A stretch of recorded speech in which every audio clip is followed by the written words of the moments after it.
vidéo des recettes meilleures qu'attendues permettent au gouvernement de mieux terminer l'année. De quoi se prémunir en partie contre de possibles mauvaises nouvelles attendues en mars. Ceci n'est pas une cagnotte. L'État a beau avoir terminé l'année 2017 avec 6 milliards d'euros de plus que prévu dans ses caisses, le ministère des Comptes publics ne crie pas victoire. Cette bonne surprise fait figure de simple matelas de sécurité, fait-il valoir. Paris attend en effet, en mars, 2 décisions d'Eurostat qui pourraient alourdir, au pire, le déficit public de 7,5 milliards d'euros. Si ce scénario catastrophe se réalisait, nous serions, au vu des derniers chiffres, éventuellement en mesure de faire face et de respecter notre engagement européen de rester sous la barre des 3% de déficit public en 2017, souffle-t-on à Bercy.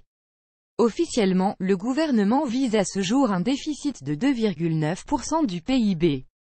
L'Institut européen de la statistique doit décider du statut de 2,5 milliards d'euros injectés par l'État dans Newco, la société issue de la restructuration d'Areva. S'il estime qu'il s'agit d'un investissement avisé, alors la somme sera déduite du déficit.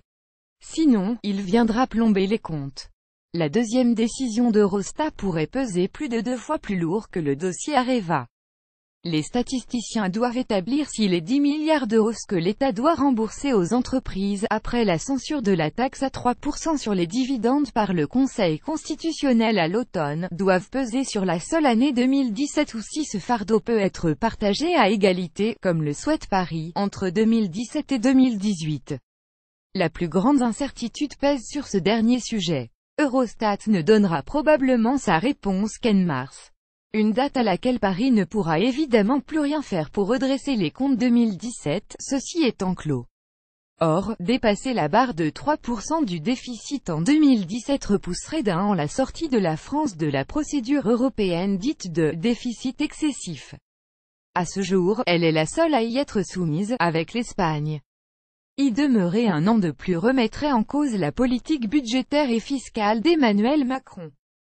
Cela rendrait par exemple quasiment impossible la transformation du crédit d'impôt compétitivité emploi CICE en baisse pérenne de charges pour les entreprises en 2019, meilleur déficit depuis 2008 si le gouvernement a réussi à se constituer ce matelas de 6 milliards pour éviter cette perspective, c'est grâce à la croissance.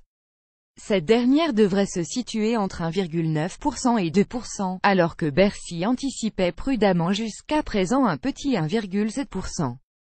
Le dynamisme de l'économie a généré 4,3 milliards d'euros de recettes en plus que prévu. Quant aux dépenses, elles ont été strictement tenues, atteignant 237,5 milliards d'euros, soit 100 millions d'euros de moins que l'objectif fixé à l'automne. Au total, le déficit de l'État se situe à 67,8 milliards d'euros. C'est donc 6 milliards d'euros de moins que prévu à l'automne, mais aussi une amélioration de 1,3 milliard d'euros par rapport à 2016. Son niveau le plus bas depuis 2008, se félicite Bercy.